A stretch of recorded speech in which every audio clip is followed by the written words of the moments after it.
Most quarterbacks walk to the line, they see 11 guys moving around. They look at everything, but they see nothing. Elite quarterbacks look at the exact same defense and read it like a sentence. Same eyes, different order. Today, I'm gonna give you that order, the exact pre-snap process in sequence that tells you what the defense will do before the ball's ever snapped. Let's dive in. Ready, go! Yeah.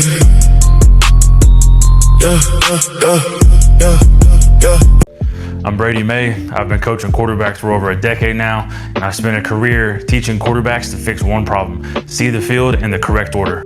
I've coached and trained quarterbacks who've gone on to play at the Division I level, including Oklahoma and Arizona State, an all-state quarterback with a state championship appearance, and a quarterback with 40-plus touchdowns in a season. I wrote down the system I use into a book, QBOS, Reading the Defense. What I'm about to show you is the first thing in it, and it's always the first lesson I teach in my quarterback meetings to start the year. So here's how we're gonna do it. We're gonna draw the sequence on the board, then we're gonna put you behind the quarterback's eyes so you can see it from the quarterback's view, and then we're gonna run it against a real defense at full speed. Same 6 steps, 3 different ways.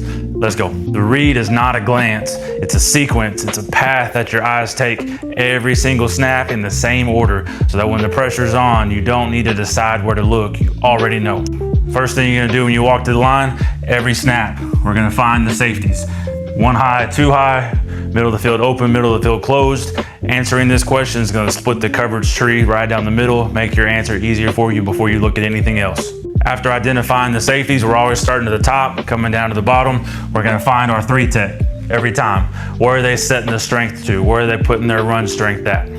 After we find our 3 tech, the next thing to find is our nickel. Our nickel or our Sam linebacker traveling with our 3 tech. If he's to the 3 tech, he does not have to have any kind of run responsibility. If we're having an RPO called, we know he can sit in the RPO more. If he's to the shade side, now we know he might have to have some sort of run responsibility, or it might have to be the strong safety. Along with the nickel, the other thing to identify, where is his leverage on our inside receiver? Is he head up? Is he inside? For some reason, would he be outside? If he's head up, is the strong safety stacked with him? Is the safety lower? Is the safety at his normal depth? Those two aligned can tell you different things. We've started at the top, we work down to find the strength, we find our nickel. The next thing to find is our will linebacker. We want to find the width of our will. Is he playing more of the run? Is he playing more of the pass? Is he cheating outside of the box? If it's too high, our will is cheating out of the box. We think he's going to have to cover the flats. With too high cornerback, will out, it's starting to look like it's cover 4. He plays more in the box. It could be some sort of roll. It could be cover 1 with it playing disguise, because he's gonna be more in the box to play run first.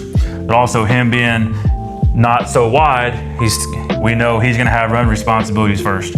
If our will is to widen and our free is inside more, now we know the free is gonna have more of a run responsibility. The will is free to play to the flats right now. Now, once we've identified all this, I tell my quarterbacks we're not gonna read corners, but we're gonna peek at them. They're gonna give us the details of the coverage that we think we're seeing. We've identified it's too high. The nickel is outside the box. The will is pressing out. It's looking like cover 4.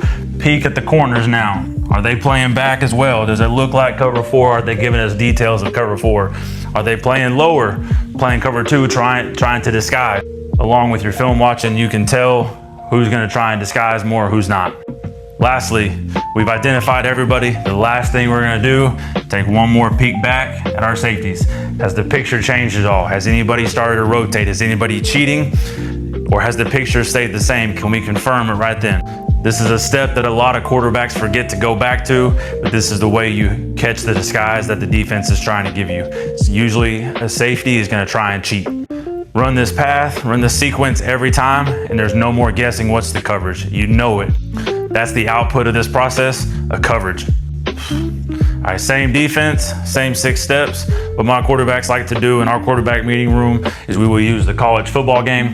It's not about playing the game, it's about seeing a pattern. It's about helping us not just have diagrams on a page. We're actually seeing what looks like people. We're able to see the pattern, then we're able to put ourselves in the quarterback view.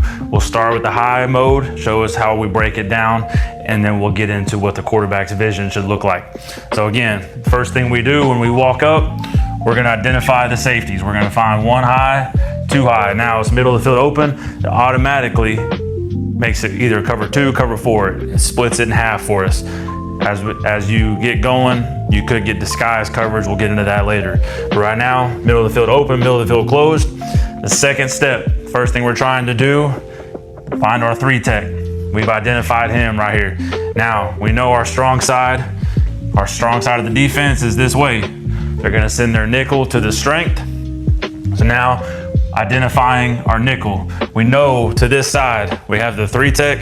Our nickel does not have to play run support right here. So if we have an RPO called, he can sit on the RPO. If we have any kind of slant called, he can run with the slant. But we know he doesn't have any kind of run support, neither does the strong safety to this side. After we've identified the nickel, we come back to the other side. Our eyes go to the left. We find our will. He is out of the box. He is not in the run support right here. So they got 5 in the box, we've got 5. Next step, again, I tell my quarterbacks we're not gonna read the corners, but we're gonna peek at them to get the details of the coverage. So right now, corners are back with an outside leverage. They're playing outside because they know they've got help inside with the 2 high safeties. Therefore, I think it's cover 4. My quarterback should think it's cover 4. And lastly, right before the snap, eyes are gonna go back up, find our safeties one more time. Has the coverage changed? Has anything moved? Has safety started to rotate? Is one safety lower than the other now? Is somebody giving away the secret, or are they staying true to cover 4 right here? Now from our quarterback's view, again, first thing we're gonna do, we're gonna walk up, we're gonna identify the safeties. We're seeing it from the quarterback's view right here. We know where they're at. We know we got middle of the field open now. We got 2 high safeties. We're thinking it's cover 2, cover 4. Once we've identified the safeties, our eyes move down. We find our 3 tech right here. We know the strength is over here. The defense is calling their strength to the right. Find the 3 tech. So the next thing, after we found the 3 tech, the next thing we're gonna do, our eyes move to the outside to try and find the nickel. We're gonna look outside. Once we're looking out to the outside, we found our nickel right here. Where is he lined up at? Is he head up to the number 2? Is he inside? Is he playing outside? Right here, it looks like he's more head up because he's also got to take away any inside slant. But we know with the 3 tech to that side, he does not have any kind of run support. We found the safeties, we found the 3 tech, we found our nickel. The next thing that happens is our eyes should move to the other side. We're gonna find our will. Our mic is still in the box. Our will is outside over number 2 right here. He's outside the box looking like he does not have any kind of run support. He is playing pass first. After we found the will, our eyes move up to the corner level. Again, we're not gonna read the corners. We're gonna peek at them for the details of the coverage. So corner is off. Looks like he's playing outside leverage. We found one of them. After we find the corner, our eyes are gonna go back to the other side. On the other side, we found the corner. He's off again, 8 to 9 yards. The details of it looks like he's giving us cover 4. Lastly, once we've peeked the corners, we've gone through our process. The last thing, look right back at the safeties, make sure nothing has changed. All right, lastly, using it in a real world scenario right before we take the field. So this way they've seen it in 3 different ways. They've drawn it, they've seen it in a pattern form, now they're seeing it in real world. We'll watch our game tape against who we're playing, we'll watch practice. They'll see it 4 or 5 different ways before we get on the field. In this case, we'll walk up, our whole sequence. First thing, we're gonna find our safeties. In this case, we got one here, one here. They're at 2 different levels, but it could be from how they're aligned. We don't know. I haven't watched film on them. I'm just walking up right here. This is 2 high, middle of the field open. Secondly, we found the safeties. Our eyes come down. Now we find the 3 tech. We find the 3 tech right here, opposite of the running back. Still 2 by 2 right here. We know they're sending their strength to the offense's left right here. Now we found the safeties. We come down, find the 3 tech. The next thing, we're gonna find the nickel or the Sam backer.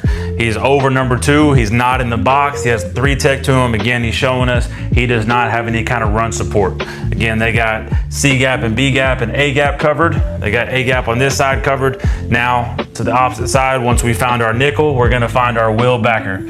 In this case, he is just inside number 2. We know trying to play closer to the box, but also trying to play as receiver. He's probably got flats right here, but now he also has to have any kind of run support. It's still looking like cover 4.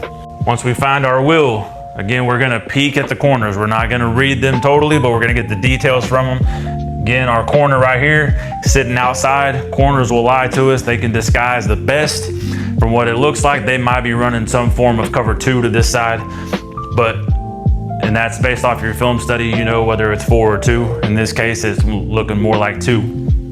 Lastly, after we peek the corners, our last step, we're going right back to the safeties to see if anybody's changed, see if the picture's the same, see if anything's different, see if anybody's rolling, if there's a blitz coming, anything like that.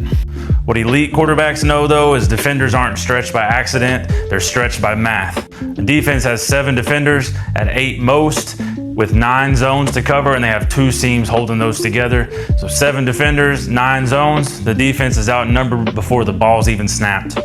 That's why this process is important. It always finds you 1 defender who's trying to cover 2 zones. And in the next video, I'm gonna show you exactly how that's guaranteed. It's the 7 versus 9 framework and the 1 defender that's put into a bind in every concept. Go through your pre-snap process first, read the defense, then you'll know where it breaks. I'll see you in the next video. Stop reacting, start anticipating.